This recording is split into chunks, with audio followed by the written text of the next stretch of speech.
اور جب اللہ تعالیٰ جنت میں سب سے پہلے اپنا دیدار کرائے گا سب کو جنت میں، بھائیو یہ تو کوئی زندگی کوئی نہیں ہے. جب مال جمع ہوتا ہے تو موت آ چکی ہوتی ہے. آپ لوگ یہاں ہجرت کر کے آئے، بنتے بنتے کچھ بنے تو موت دستک دینے لگی، گھٹنے درد کرنے لگے، آنکھوں پہ چشمے چڑھ گئے، سوٹیاں ہاتھ میں آ گئیں. جب مال سے نفع اٹھانے کا وقت آیا تو موت سر پہ آ گئی. یہاں کے ہر انسان اس مشکل میں گرفتار ہے. جب اپنی دنیا سے کمانے کا، حاصل کرنے کا وقت آتا ہے تو موت دستک دے رہی ہوتی ہے. اور موت تھوڑا پیچھے ہٹ جائے تو بڑھاپا تنگ کرنے آ جاتا ہے، بیماریاں تنگ کرنے آ جاتی ہیں، پریشانیاں سر پہ آ جاتی ہیں.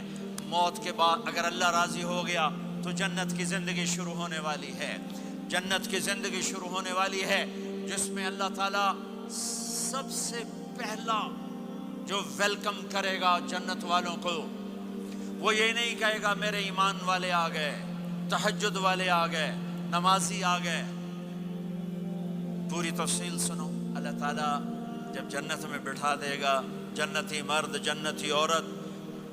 ہمارے ابا اور اماں کا قد کتنا تھا کچھ پتہ ہے؟ 130 فٹ. کتنا بھائی؟ 130 فٹ. یہ تو آپ نے سنا ہے کہ یوسف علیہ السلام سب سے خوبصورت تھے، سنا ہے نا؟ یہ بہت کم مرد عورتوں کو پتہ ہوگا کہ عورتوں میں سب سے خوبصورت کون تھا. وہ حضرت حوا. حضرت حوا. حضرت حوا 130 فٹ کی اماں تھی، 130 فٹ کے ابا تھے. پھر ٹائم کے ساتھ گزرتے گزرتے ہم چھوٹے ہوتے ہوتے ہوتے ہوتے ہوتے ہوتے یہاں تک آ گئے. آگے چل کے اور نیچے ہو جائیں گے. جنت میں یہ قد واپس اللہ دے دے گا. جو ہمارے ملک کا کلچر جنہیں یاد ہے انہیں یاد ہوگا ایک قوم ہوتی ہے مراسی. پتہ ہے نا مراسی؟ سنا؟ بڑی نازک قوم ہوتی، صرف زبان کی روٹی کھاتے ہیں، کم کو نہیں کرتے. تو زمیندار نے مراسی کے ذمہ لگا یہ میرا گھوڑا ہے، اس کی مالش کر. وہ گھوڑے کی مالش مشکل کام ہے. وہ شروع ہو گیا. جب زمیندار گھر گیا وہ سو گیا.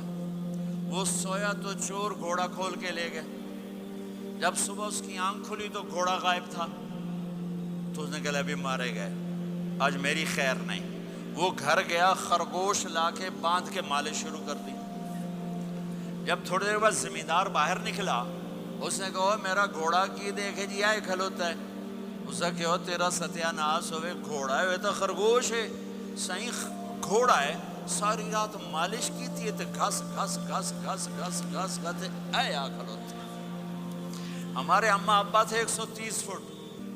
پیسج آف ٹائم گھستے گھستے گھستے یہ ہمارے قد آ گئے. جنت میں پھر اللہ واپس کرے گا 130 فٹ. ایک عرب نوجوان کہنے لگا اتنے قد کی کیا ضرورت ہے، ہمیں اتنا ہی کافی ہے. میں نے کہا تو یہ پتہ ہے جنت کی کھجور کتنی لمبی ہے؟ کھجور درخت نہیں، پھل دانا کا نہیں. میں نے کہا جنت کی کھجور 25 فٹ لمبی ہے. دانا 25 فٹ کا ایک دانا ہے. وَتَمْرَتُهَا 12 ذِرَاعًا. تو ہے 5 فٹ. تو کھجور کے نیچے سے گزرا، اوپر سے ایک دانہ تیرے سر کے اوپر گرا، تو تا وچے مر جاؤنا. پھر مسرات سے معذرت کے ساتھ جنت کی حور کا قد ہے 130 فٹ اور تو گیا 5 فٹ. وہ تو تجھے جیب میں ہی ڈال لے گی. پھر پوچھے میرا ہسبینڈ کدھر گیا ہے؟ اور وہ جو لباس پہنتی ہے، لباس وہ 3 میل کے ریڈیس میں گھومتا ہے. 3 میل 3 مائل 3 مائل کے ریڈیس میں اس کا لباس گھومتا ہے. کسی ایک بو جج پا کے انہیں بھول جاؤنی کہ ہسبینڈ گیا کدھر. لہٰذا تمہیں بھی 130 فٹ کرے گا، ان کو بھی 130 فٹ کرے گا. اور وہ جنت کی لڑکیاں تو پہلے 130 فٹ ہیں. ام سلمہ نے پوچھا یا رسول اللہ جنت کی عورت کا درجہ بڑا ہے یا ایمان والی عورت کا؟ آپ نے کہا ایمان والی عورت کا. کہ وہ کیوں؟ کہا بصلاتہن وصیامہن وعبادتہن. جنت کی عورت نماز نہیں پڑھتی، ایمان والی عورت نماز پڑھتی ہے. جنت کی عورت روزہ نہیں رکھتی، ایمان والی عورت روزہ رکھتی ہے. جنت کی عورت عبادت نہیں کرتی، ایمان والی عورت عبادت کرتی ہے، اس کے بدلے میں اللہ تعالیٰ ان کو جنت کی عورتوں سے عالی مقام نصیب فرمائے گا، اور ایمان والی عورت جنت کی عورت سے 70,000 گنا زیادہ خوبصورت ہو جائے گی، 70,000 گنا زیادہ خوبصورت۔ اور جنت میں ایک مقابلہ ہوگا، ایمان والی عورتیں، جنت کی عورتیں کٹھی، جنت کی عورتیں کہیں گی زندہ رہیں موت نہ آئی، جوان رہیں بڑھاپا نہ آیا، ہمیشہ راضی رہیں ناراض نہ ہوئی، ہمیشہ ساتھ دیا چھوڑا نہیں۔ اور دنیا کی عورت میں یہ ساری باتیں ہیں، موت بھی آئی، بڑھاپا بھی آیا، لڑائیاں بھی ہوئیں، جھگڑے بھی ہوئے، جدائی بھی ہوئی۔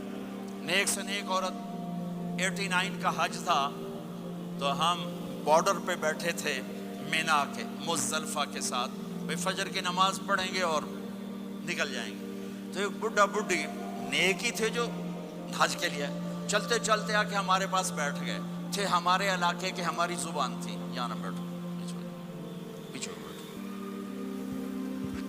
تھوڑی دیر گزری تو بڈھا کہنے لگا اٹھی ٹھوریے سائے سفر پہ ہے۔ وہ کہنے لگی میں تھک پئیاں، میرے کو نہیں ٹوریا جاتا۔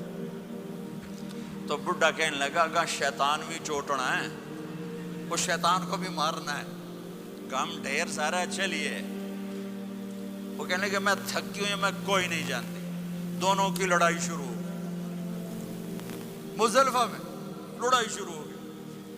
بڈھا کہنے لگا اتھے پیکے کوئی نہیں جتھے رستے لگی جیسے ہیں، اگا ہی ٹرنا ہے۔